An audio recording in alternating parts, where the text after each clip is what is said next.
everyone. So, since August has begun, I thought I would do a wrap up session for July because I thought I'll talk about things I really like that I watched in July, and it's pretty like 2-3 things I liked in July, to be honest. But I'm thinking of doing this on a monthly basis, so I'll make like a monthly wrap up videos where I'll talk about dramas or movies I liked that I watched in that particular month.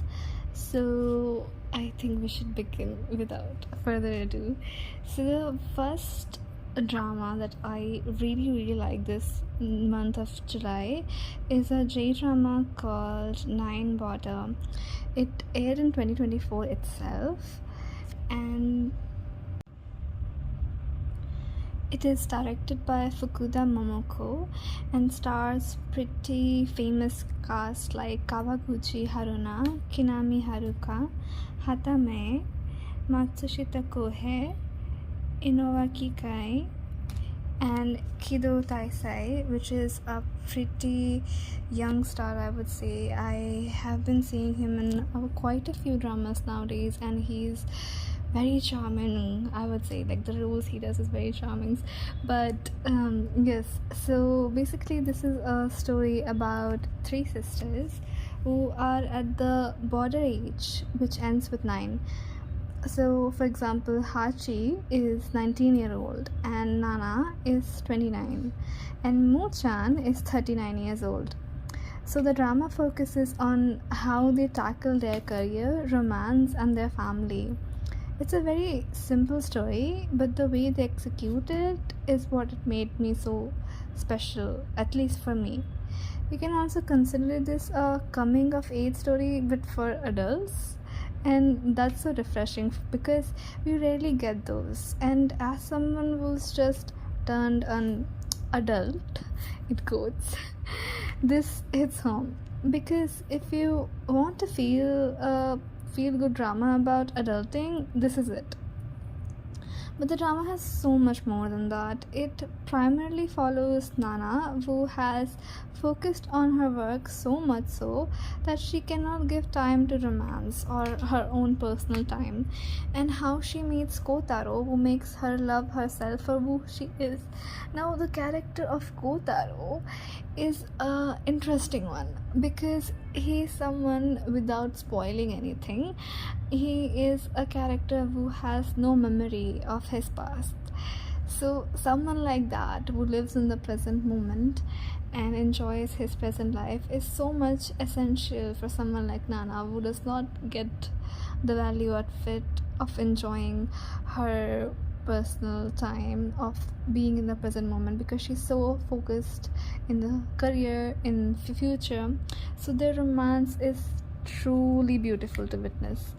And the reason why the romance in this drama is so dear to me is because it follows 3 couples of the 3 sisters, and I love and root for all of them because the drama gives the same perspective to love in all these 3 couples.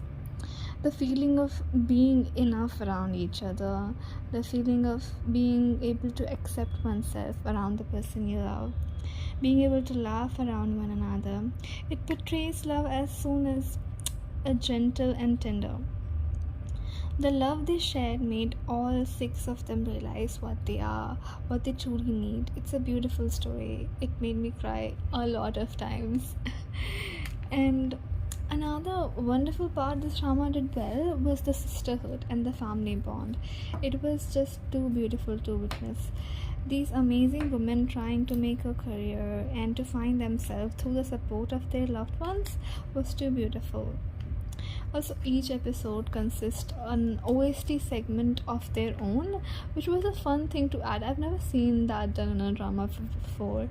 So my favorite OST was definitely Romantic by Sekai no Owari. It suits the drama very well. Overall, a very new favorite, actually. A must watch if you enjoy Japanese slice of life, and it's got a stellar cast and mesmerizing writing.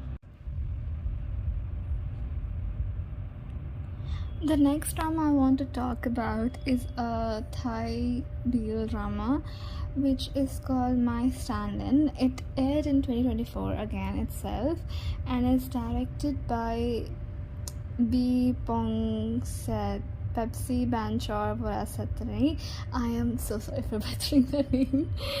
And it stars Boom and Up as the main leads. And the basic premise of this story is very complicated, I would say. So it stars, the protagonist of the story is called Joe, who is a famous is a stunt man for a famous actor called Tong. And Tong is dating a very famous influential woman of a influential family, and Tong's girlfriend's brother has a secret crush for Tong. And Joe is a stuntman of a famous actor named Tong, who is the future brother-in-law of Ming. Ming secretly has a secret crush on Tong, who is going to be his future brother-in-law, in fact. And because of that, he feels guilty of his own feelings because he can't have his brother-in-law, of course.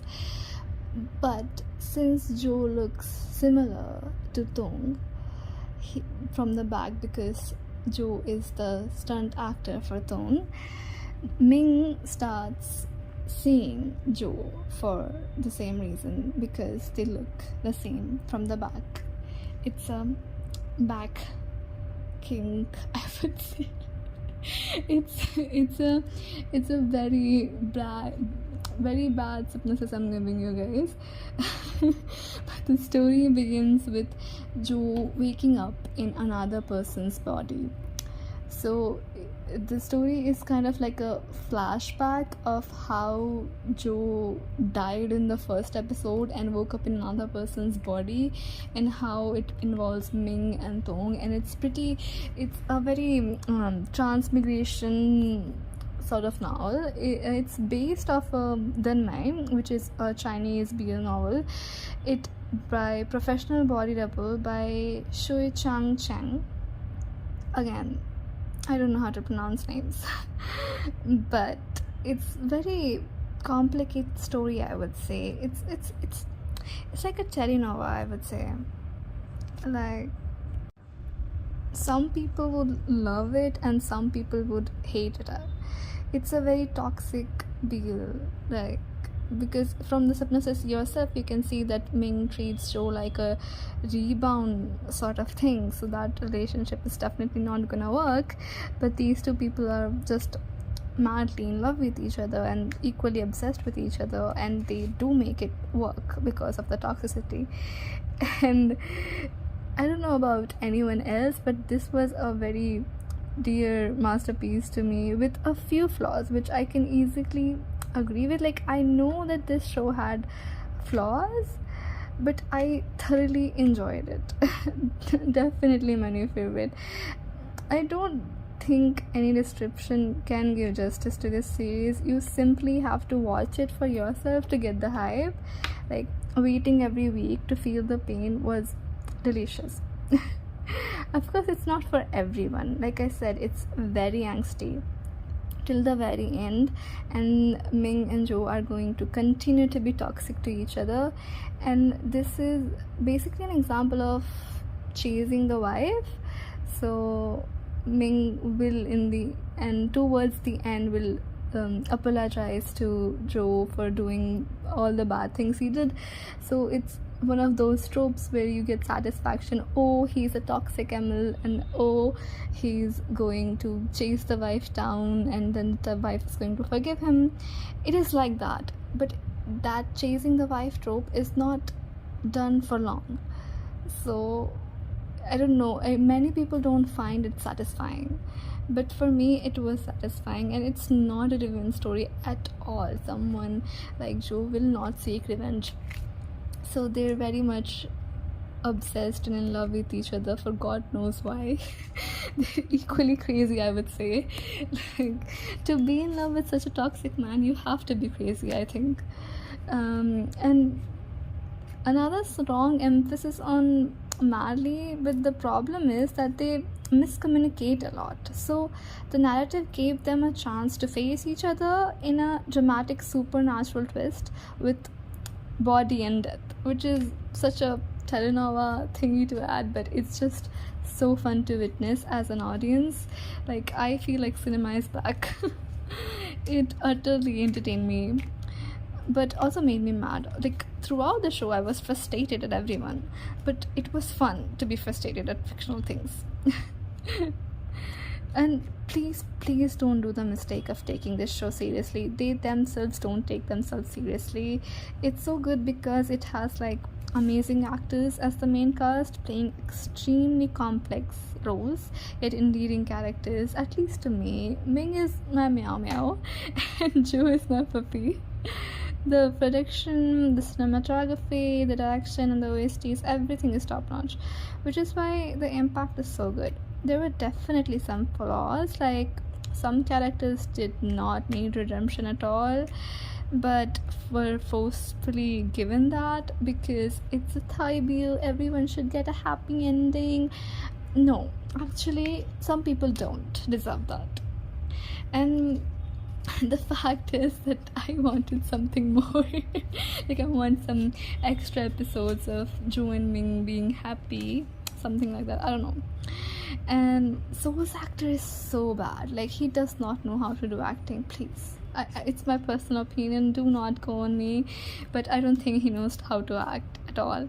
He doesn't know how to sing also. He's supposed to be a K-pop idol and he does not know how to act or sing. Pick a struggle. But ignoring all that, it's a really great drama and highly recommended if you like angsty shit where the gays make their situationship everyone's problem, so much so that the heavens themselves have to intervene. Tomorrow is a 2022 K-drama directed by Kim Tae-yoon and Sung Ji-wook, starring Kim Hee-sun, Ru-won, Lee Soo-hyuk, and Yoon Ji-on. It's a story about Choi Jun-woong, who is struggling to find jobs actually. One night, he witnesses a man trying to end his life and decides to stop him. He finds out that two Grim Reapers, Koo Ryeon and Im Ryung-gu, are also trying to save the man, but at the moment he does not understand that these two people are Grim Reapers, and an accident occurs where, to prevent that man from committing that suicide, he also falls into coma, which this is something that was not supposed to occur due to destiny.